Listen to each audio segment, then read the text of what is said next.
मैं आपसे एक सवाल पूछता हूं, कभी आपको ऐसा लगा है कि आपकी प्रार्थनाएं काम नहीं कर रही? किसी को लगा है कि परमेश्वर मैं प्रार्थना तो कर रहा हूं लेकिन ये काम नहीं कर रहा? मैं अकेला हूं या किसी को ऐसा लगा है कि मैं प्रेयर तो कर रहा हूं, है ना? कई लोग कहते हैं कि आप प्रेयर ही नहीं कर रहे। मैं उस टॉपिक पे आना ही नहीं चाहता। मैं कई लोगों को जानता हूं जो प्रेयर करते हैं लेकिन वो प्रेयर उनके लिए काम नहीं कर रहा है। हम प्रार्थना कर रहे हैं प्रत्येक एक विषय के लिए या किसी एक पर्टिकुलर रीजन के लिए हम प्रार्थना कर रहे हैं, लेकिन उसमें हम एक डिलीवरेंस क्या नहीं कर रहे, हम लोग देख नहीं रहे। आज मैं उसी टॉपिक पे एक और बार आपका ध्यान लेकर जाना चाहूंगा। मैं आपका ध्यान लेकर जाऊंगा मत्ती रचित सुसमाचार अध्याय 17 वाक्य 20 में हम लोग जाएंगे और उसमें ऐसा लिखा है, जब वह भीड़ के पास पहुंचे तो एक मनुष्य उसके पास आया और घुटने टेक कर कहने लगा, है प्रभु, मेरे पुत्र पर क्या कर, दया कर। और ये वर्ड दया मैं अगले संडे आपको सिखाऊंगा। ये दया बड़ा इंपॉर्टेंट वर्ड है क्योंकि उसको मिर्गी आती है। क्या आती है? मिर्गी आती है, फिट्स आते हैं उसको, राइट?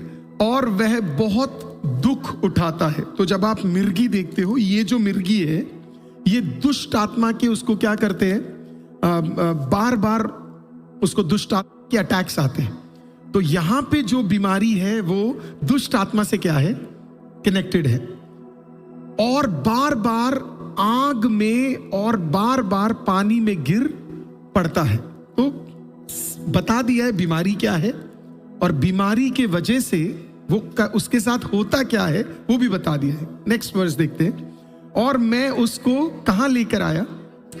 तेरे चेलों के पास लाया था, पर वह उसे अच्छा नहीं कर सके। तो वो ये भी बोल रहा है कि मैं आपके पास आने से पहले मैं आपके लोगों के पास गया था जिनको आपने कमीशन किया था और प्रभु ने इन्हें अभिषेक किया था कि तुम जाओ और मेरे नाम पे दुष्ट आत्माओं को बाहर करो, लेकिन ये करने की कोशिश कर रहे थे और वो दुष्ट आत्मा और वो बीमारी ठीक नहीं हो पा रही थी। अगला वाक्य कहता है, यीशु ने उसका रीजन दिया।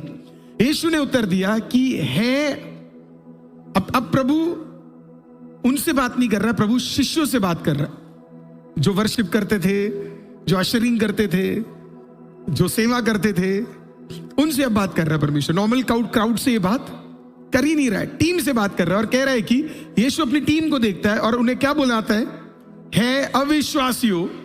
और कौन से लोग बोले हैं? हठीले लोगों, कब तक मैं तुम्हारे साथ रहूंगा, कब तक तुम्हारी सहूंगा। देखना प्रभु परेशान भी हो गया कि यार तुम कर क्यों नहीं पा रहे, उसे यहां मेरे पास लाओ। और प्रभु ने क्या किया? तब यीशु ने उसे हुड़का, राइट? और दुष्ट आत्मा उसमें से क्या हो गई, निकला और लड़का उसी घड़ी।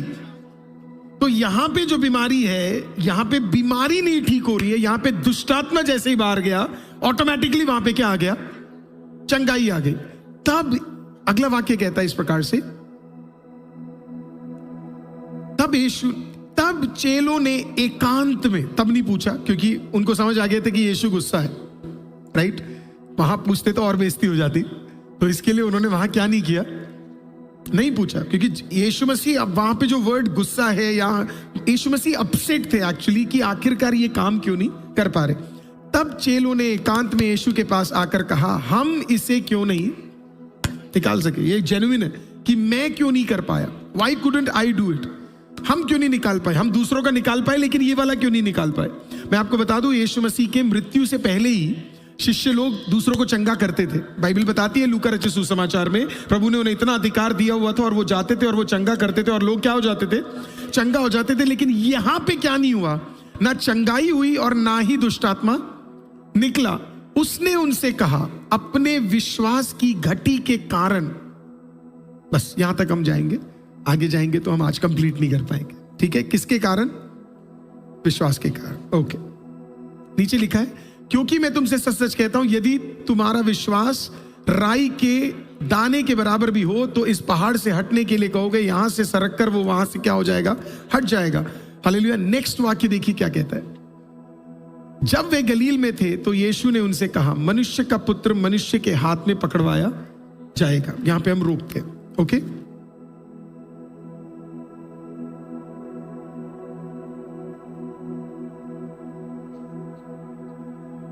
प्रभु मत्ती रचित सुसमाचार 17वां अध्याय 14वें वाक्य से 21वें वाक्य में एक सीक्रेट सिखा रहा है, और ये सिखा रहा है कि कई सारे प्रार्थना के विषय बिना उपवास के क्या नहीं हो सकते, जा नहीं सकते, राइट। वहां पे एक इंपॉर्टेंट वर्ड है जिसको सिर्फ हमने कल टच किया था, आज मैं उसे क्लासिफाई तरीके से सिखाना चाहता हूं। वहां पे जो वर्ड है इंग्लिश में वो है दिस काइंड, इस तरीके की। कहने का मतलब कुछ चीजों के लिए आपको क्या चीज की जरूरत है, उपवास की। कुछ चीजें किससे ठीक हो जाएंगी, प्रेयर से। कुछ चीजें किससे ठीक हो जाएंगी, उपवास से। कुछ चीजें कब ठीक हो जाएंगी, जब आप चर्च में आ जाओगे। लेकिन ये जो पैटर्न वाली चीजें, ये ठीक होने के लिए आपको क्या चीजें जरूरत है, आपको उपवास की जरूरत है। ये जो दिस काइंड है, इसका मतलब आपको समझना बहुत जरूरी है। वहां पे जो वर्ड यूज किया गया है गेनोस, जो वर्ड यूज किया है इस तरीके का, उसके लिए वर्ड है गेनोस। उसका मतलब बहुत गहरा है, राइट, बहुत गहरा है। जब आप ये मतलब समझ जाओगे तो आपके लिए इजी हो जाएगा कि प्रभु समझा क्या रहा था। परमेश्वर कहता है इस तरीके की चीजें, वर्ड टाइप के लिए यूज किया है गेनोस। गेनोस का मतलब क्या है ना, इसके 5 मतलब है। इस टाइप की दुष्टात्मा, इस तरीके के दुष्टात्मा, इस तरीके की बीमारी कैसे हटेगी। पहला इसका मतलब क्या है, फैमिली। गेनोस का मतलब क्या है, फैमिली। दूसरा है क्लास, तीसरा है लीनिएज, चौथा है ऑर्डर, और 5वां है रैंक। सब कुछ हिंदी में भी लिखा हुआ है, आपके लिए इजी है पढ़ने के लिए। Can we put all that 5 together. पहला है फैमिली, दूसरा है क्लास, तीसरा है लीनिएज, चौथा है ऑर्डर, 5वां है रैंक। अब समझिए, if you can put that together, है ना। अब इसको आप देखिए, इसे समझना है आपको ध्यान से, राइट। प्रभु क्या समझाना चाहता है, दिस टाइप। ये टाइप क्या है, फैमिली है। नहीं समझ आया आपको ना। प्रभु कह रहा है कुछ दुष्टात्मा अकेले नहीं आते, ये एक फैमिली है। और ये आपके अंदर कैसे बसे हुए पता है, एक फैमिली के रूप में आपके अंदर बसे हुए हैं। तो इसको निकालने के लिए कभी कभी एक दुष्टात्मा अकेले नहीं आता है। आपने एक को निकाला होगा, लेकिन अभी 2 और अंदर क्या होंगे, अभी भी गढ़ लगाकर बैठे होंगे। परमेश्वर ने कहा ये जो गढ़ वाले हैं, ये जो फैमिली वाले हैं, ये जो क्लास वाले हैं, ये जो लीनिएज वाले हैं, ये जो ब्लड लाइन वाले हैं, ये नॉर्मल प्रार्थनाओं से और अधिकारों से नहीं निकलेंगे। ये कैसे निकलेंगे, ये उपवास से ही ये निकलेंगे, है ना। जब आप उपवास और अधिकार से आप आओगे, ऑटोमेटिकली क्या होगा, हालेलुया, एक नहीं निकलेगा, सारे के सारे क्या करेंगे, एक ही साथ निकल जाएंगे। मैं आपको एक एग्जाम्पल और देता हूं। देखो, आप बाइबल अगर ध्यान से पढ़ोगे, आपको याद है एक जगह पे यीशु मसीह ने शिष्यों को देखकर बोला, तुम नाव पे जाओ और दूसरी ओर जाओ, मैं तुम्हें वहां पे मिलता हूं। आपको पता है प्रभु ने क्या किया तब? प्रभु तब पहाड़ में क्या करने गया, प्रार्थना करने। So that prayer was important, वो प्रार्थना इंपॉर्टेंट थी। अब प्रभु को पता था जब ये लोग नाव के उस पार जाएंगे, प्रभु को पता था कि जो ऑपोजिट में खड़ा है वो एक सिंगल दुष्टात्मा नहीं है। वो कितने दुष्टात्मा है, वो 6000 दुष्टात्मा है। जब वो इतने बड़े दुष्टात्मा थे, उनका ताकत आप देखना क्या है, उन्होंने समुद्र की लहरों को क्या कर दिया, हिला दिया। इतना तक कर दिया कि शिष्य लोग घबरा गए और वो डरने लग गए, वो घबराने लग गए, क्योंकि नाव के अंदर क्या आने लग गया, पानी। कहने का मतलब दुष्टात्मा इतना ताकतवर था कि यीशु के शिष्यों के खिलाफ काम करने के लिए तैयार हो गया था। लेकिन जब वो शिष्यों के खिलाफ काम कर रहा था, यीशु क्या कर रहा था आपको पता है? यीशु पहाड़ में बैठकर प्रार्थना कर रहा था, क्योंकि यीशु को पता था ये युद्ध नॉर्मल नहीं है। ये युद्ध 6000 दुष्टात्माओं के एक आर्मी के साथ यीशु क्या करने जा रहा था। एक लीजियन का मतलब 6000, 2000 to 6000 के बीच में आने वाले एक ग्रुप को कहते हैं लीजियन। तो प्रभु को पता था मैं कितने के साथ लड़ने जा रहा हूं, एक लीजियन 6000 दुष्टात्माओं के साथ लड़ने जा रहा हूं। एक टेरिटोरियल स्पिरिट, एक पूरे टेरिटरी के ऊपर अधिकार रखने वाला, एक अश्लील, गंदे, नंगे दुष्टात्मा के साथ प्रभु क्या करने जा रहा था, लड़ने जा रहा था। और शिष्य जा रहे हैं वो जब उस देश में जा रहे हैं, उन्हें यही नहीं पता क्या है, तो वो रेस्ट ले रहे हैं, वो आराम से बैठे हुए। और पर जो दुष्टात्मा थे उन्हें पता था कि ये शिष्य कौन है, ये शिष्य प्रभु यीशु के शिष्य है। किनको पता था? तो दुष्ट आत्मा को यह तो पता था कि शायद यीशु से हम ना लड़ पाए और जीत ना पाए, लेकिन हम किसको गिरा सकते हैं? हम उसके चेलों को क्या कर सकते हैं? हम गिरा सकते हैं। देखो, उसे पता है कि वो यीशु के खिलाफ कुछ नहीं कर सकता, लेकिन उसे पता है वो हमारे खिलाफ कर सकता है। मैं आज आपको बताऊं, कई बार आपकी प्रार्थनाएं कम भी हो जाए, कोई है जो हमारे लिए अभी भी क्या कर रहा है पता है? मध्यस्थ। अरे किसी को समझ ही नहीं आया। यीशु ने कहा तुम जाओ और मैं तुम्हारे लिए क्या करने जा रहा हूं? मैं तुम्हारे लिए मध्यस्थता करने जा रहा हूं। तो कभी कभी नाव में जब तुम जाओगे और तुम्हें नहीं पता कि तूफान तुम्हारे खिलाफ में आए, कभी कभी कौन उतरेगा हमारे लिए पता है? उस स्टॉर्म के अंदर यीशु मसीह। जो अभी भी नहीं समझ आया, अब इस वर्स को और डिटेल में समझो। जहां 2 या 3 मेरे नाम में इकट्ठा होंगे, हालेलुया। कौन? 2 या 3 मेरे नाम में। कौन सा नाम? यीशु का नाम। वो नाम वो कल सिखाया था मैंने। वैसे वाले कौन होने चाहिए? कैरेक्टर वाले। जब मेरे नाम में 2 या 3 अगर कैरेक्टर वाले मेरे नाम में कहीं इकट्ठा होंगे, मैं जो बैठकर दुआ कर रहा हूं मैं उतर कर आऊंगा।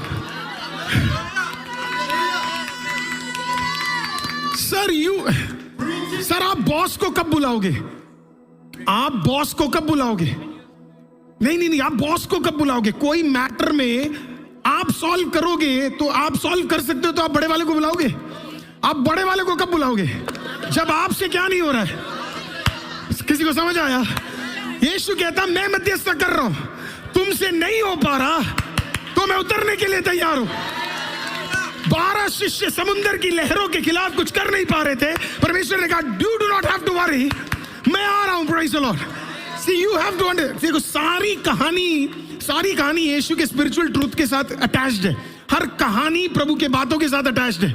तो जब शिष्य वहां पे गए, यीशु को पता था कि आने वाला भयंकर बड़ा दुष्ट आत्मा है। और बाइबल पता है क्या कहती है? जब यीशु वहां पहुंचा, पहली चीज दुष्ट आत्मा ने यीशु से क्या पूछा? आप समय से पहले, मतलब इतना रिस्पेक्ट है यीशु को दुष्ट आत्मा को भी, इतना रिस्पेक्ट है। हालेलुया। क्योंकि उन्हें भी पता है ये आने वाला बैंड बजा देगा करके। That is the power that Jesus possesses. Hallelujah. इतना सामर्थ्य प्रभु यीशु के अंदर। तो वो ताकत प्राप्त करने और पहली बार प्रभु ने ये ताकत दिया। हालेलुया। पहली बार ये ताकत दिया प्रभु ने उन्हें बोला दुष्ट आत्मा निकालो। आपने कभी पढ़ा नहीं है ना बाइबल? लूका के समाचार से पहले प्रभु ने कहा तुम मेरे नाम पे क्या करो?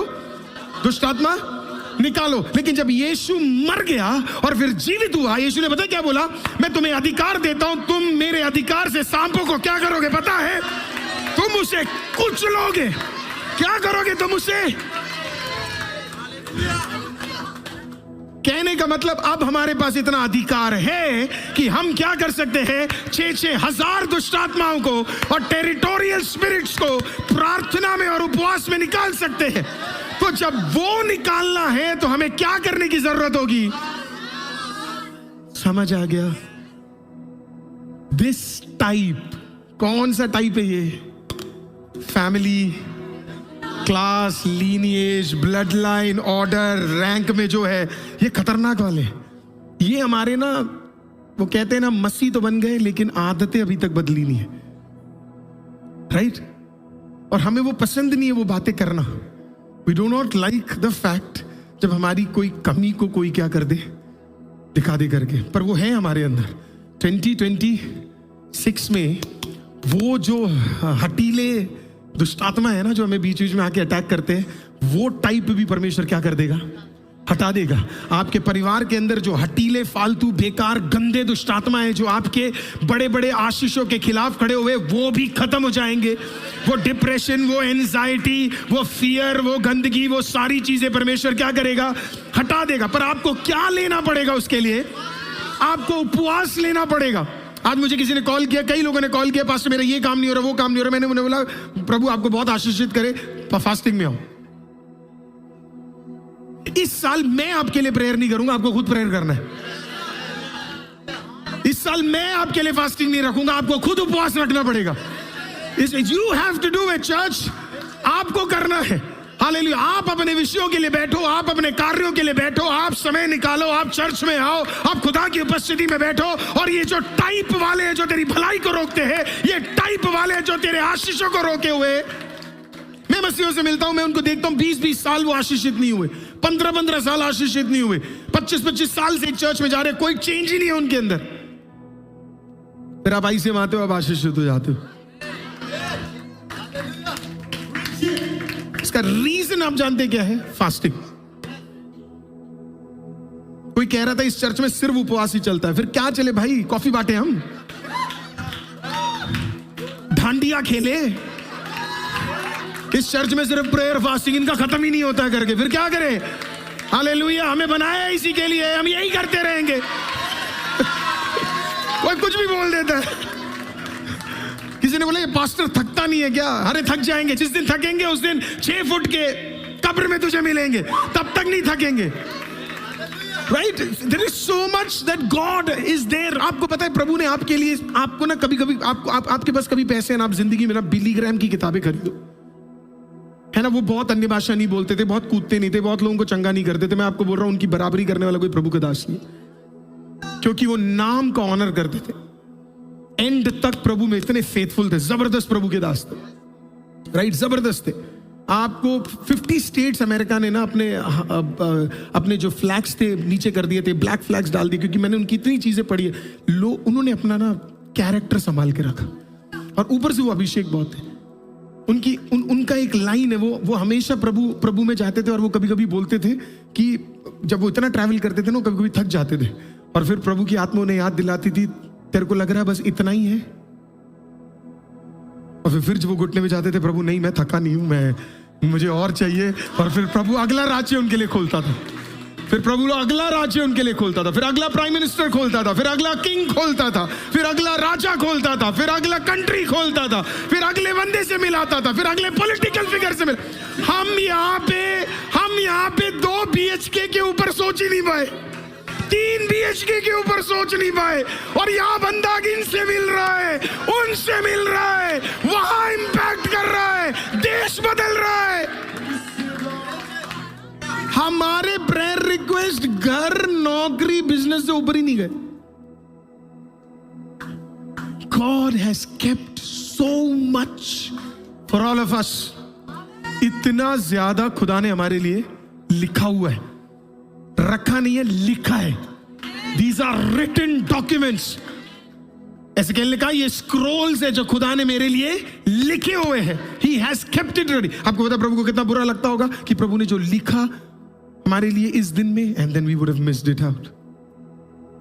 हमने उसे रिसीव ही नहीं किया होगा। How do you receive it? कुछ चीजें जब आपके प्रेयर्स पूरे ना हो, आपको एक ही चीज करना है, फास्टिंग। फास्टिंग। डीमंस अकेले ऑपरेट नहीं करते। बाइबल बताती है जब एक चला जाता है, और अगर वो व्यक्ति साफ ना रहे, शुद्ध ना रहे, पवित्र ना रहे, कलाम में ना रहे, संगति में ना रहे, तो वो कितने को और अट्रैक्ट करता है आपको पता है? 7 को और लेके आता है।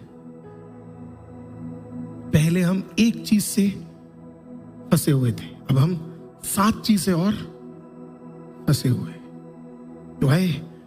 बिकॉज वो अकेले काम नहीं करते। सारे पैटर्न वापस रिपीट होने शुरू हो जाएंगे। आपको एक दुष्ट आत्मा नहीं हटाना है, आपको पूरा ऑर्डर का ही सफाया करना है, पूरा ऑर्डर। अगर दिल्ली के लोग अच्छी तरह दुआ करेंगे, भारत के मसीह अच्छी तरह दुआ करेंगे, तो ये जो ड्रग्स का दुष्ट आत्मा है ये पूरा ही सफा हो जाएगा इस कंट्री से। किसी दिन नरेंद्र मोदी साहब बोल देंगे कि दारू बंद कर दो, जो चलाएगा सब बंद। नहीं, मजाक नहीं कर रहा मैं आपको। किसी दिन हमारे खुद के मिनिस्टर्स, हर चीफ मिनिस्टर बोल सकता है खड़े होके, है ना, कि सारे दारू के ठेके बंद, सारे ड्रग्स बंद, सारे जहां मिले पकड़ो, डालो जेल में। एक ही बारी में ये ऑर्डर पास हो सकता है, और वो सारे ठेके बाद में स्कूल के लिए यूज हो सकते।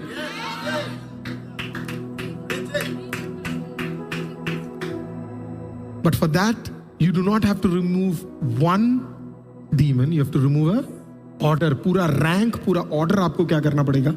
आपको निकालना पड़ेगा।